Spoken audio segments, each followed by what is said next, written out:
Good morning friends. I hope आप सब अच्छे होंगे।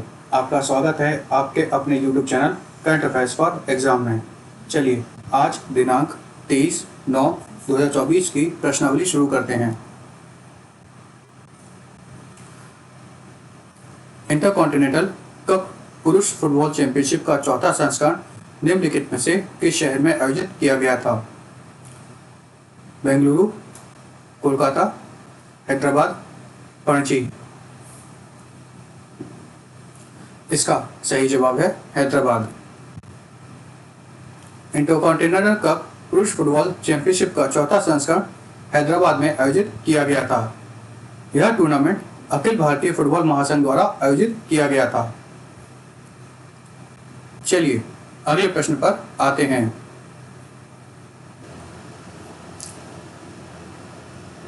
निम्नलिखित में से किसने महाराष्ट्र में 434 औद्योगिक प्रशिक्षण संस्थान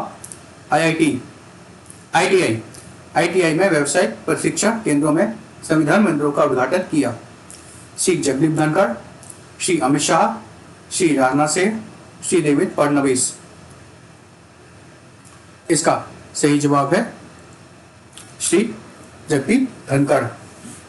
श्री जगदीप धनखड़ ने महाराष्ट्र के 434 औद्योगिक प्रशिक्षण संस्थान आईटीआई के व्यावसायिक परीक्षण केंद्रों में संविधान मंदिरों का उद्घाटन किया है।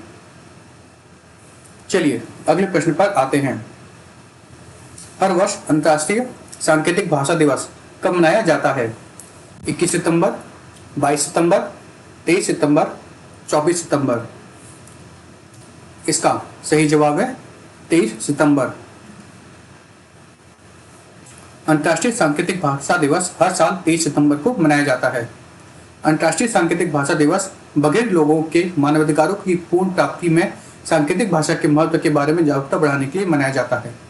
संयुक्त राष्ट्र महासभा ने 2017 में इस दिवस की स्थापना की थी। यह वर्ष 1951 में विश्व बधिर संघ की स्थापना के साथ मेल खाता है। 2024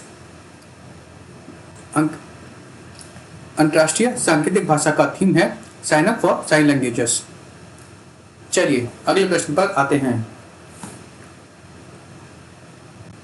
चौथा वैश्विक बायो इंडिया शिखर सम्मेलन निम्नलिखित में से किस शहर में आयोजित किया गया? मुंबई, हैदराबाद, बेंगलुरु, नई दिल्ली। इसका सही जवाब है नई दिल्ली।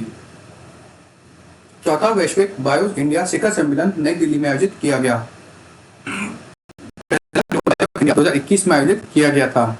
ग्लोबल बायो इंडिया 2024 के चौथे संस्करण का उद्घाटन केंद्रीय मंत्री राज्य मंत्री डॉक्टर जितेंद्र सिंह ने किया। चौथे ग्लोबल बायो इंडिया 2024 का विषय है biotech innovation and bio manufacturing. चलिए अगले प्रश्न पर आते हैं। ब्रिलियंटे पियानो महोत्सव हाल ही में निम्नलिखित में से किस शहर में आयोजित किया गया? हैदराबाद, बेंगलुरु, पणजी, चेन्नई। इसका सही जवाब है बेंगलुरु। हाल ही में बेंगलुरु में ब्रिलियंटे पियानो महोत्सव का आयोजन किया गया। इस महोत्सव की स्थापना कैनो चानो टीसीके ने की थी, जिन्होंने पूर्वोत्तर भारत में अपने ग्रामीण समुदाय के युवाओं को प्रेरित करने और प्रोत्साहित करने के लिए एक मंच की आवश्यकता के जवाब में 2017 में इसकी शुरुआत की थी। पिछले कुछ वर्षों में यह उत्सव बढ़ता गया है और 2024 का संस्करण पहली बार नागालैंड के बाहर आयोजित किया गया है। चलिए अगले प्रश्न पर आते हैं। हाल ही में निम्नलिखित में से किस राज्य में हल्दी की नई प्रजाति खोजी गई है? महाराष्ट्र, पंजाब, केरल, नागालैंड। इसका सही जवाब है नागालैंड। हाल ही में नागालैंड में हल्दी की नई प्रजाति खोजी गई है। हल्दी की नई प्रजाति कर्कुमा उंगमेसिस हाल ही में नागालैंड के मोकोकचुंग जिले के उंगमा गांव में के जंगलों में खोजी गई है। यह पौधा हल्दी का रिश्तेदार है और अदरक परिवार जिंजिबेरेसी से संबंधित है। यह पौधा 65 से 90 सेंटीमीटर की ऊंचाई तक बढ़ता है। इस पौधे का नाम उंगमा गांव के नाम पर करुंगमा उंगमेसिस रखा गया है, जहां पर ये पाया गया है। चलिए अगले प्रश्न पर आते हैं। अल नजहा भारत और निम्नलिखित में से किस देश के बीच संयुक्त सैन्य अभ्यास है? यूएई, ओमन, सऊदी अरब, ईरान।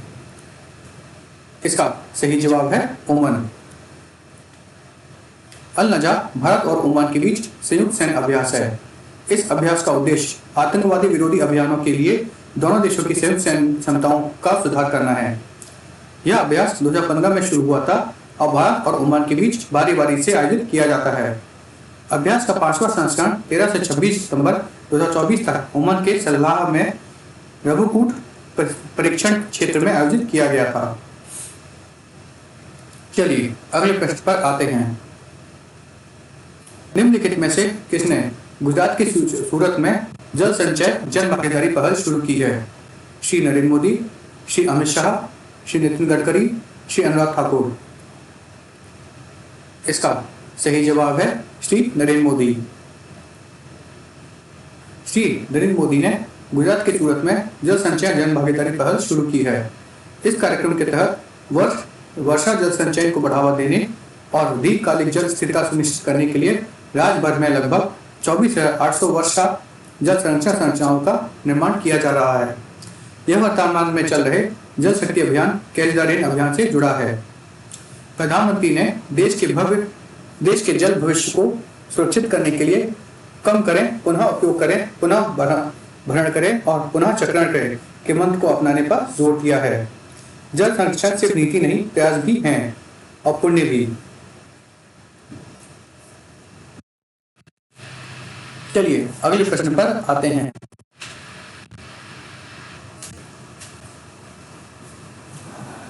निम्नलिखित में से किसे एनसीआर और आसपास के क्षेत्रों में वायु गुणवत्ता प्रबंधन आयोग का अध्यक्ष नियुक्त किया गया है? पीटी सुदन, राजेश वर्मा, सुमन वर्मा, राज शुक्ला। इसका सही जवाब है राजेश वर्मा। राजेश वर्मा को एनसीआर और आसपास के क्षेत्र में वायु गुणवत्ता प्रबंधन का आयोग का अध्यक्ष नियुक्त किया गया है।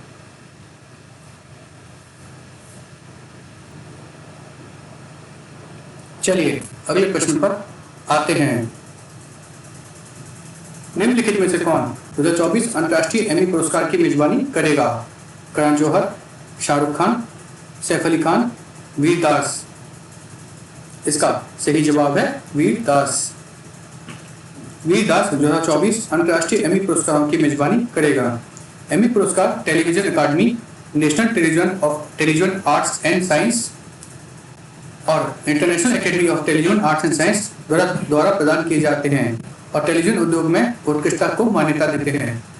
एमी पुरस्कारों का एक संग्रह है जो टेलीविजन और उभरते मीडिया में उत्कृष्टता को मान्यता देता है। फ्रेंड्स, आज का सेशन यही समाप्त होता है। आपको हमारा सेशन कैसा लगा कमेंट करके बताइएगा। तो लाइक एवं सब्सक्राइब अवश्य कीजिएगा। धन्यवाद।